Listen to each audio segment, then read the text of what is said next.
That was the third LP. There's been one since then, hasn't The fourth one, yes.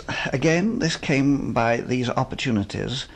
Somewhere in London, a group of highly important musicians had decided that the music of Havergal Brian, which had been terribly neglected. Here was a man now in his 96th birthday who had written 32 symphonies, 20 of them since he was 8 years of age, none of them which had ever been put on record, and only one of them which had ever been played by the radio. And so before he died, these people thought that some of his music should be put on record. And what better, they thought, than that it should be played by a young orchestra. And happily for us, what better, they thought, than that the Leicestershire Schools Orchestra should play it. So the music was sent to me of 2 of his symphonies, and we were asked if we would play it. It was rather a forbidding task, because the music of Havergal Brian is not easy by any means. He is, I think you could describe him as an anti-romantic, in that never will he allow his music to become sentimental or suspect.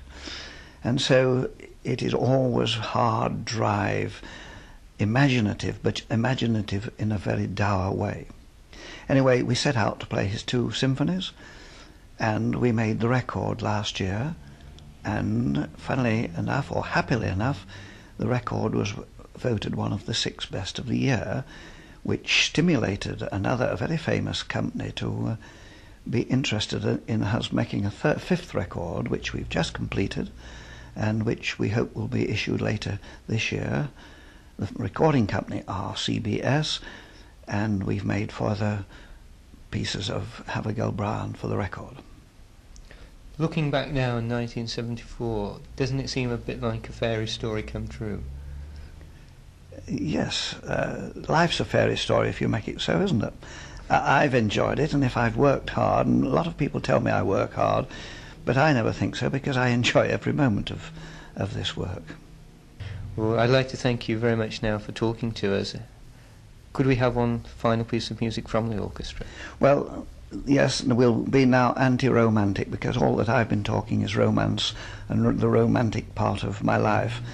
So let's have some of the music of Havergal Brian, the musician unknown to the majority of Britain, but nevertheless a great composer who was probably obscured by Elgar and Vaughan Williams, and had they not lived, then the name of Havergal Brian would have been much more universal.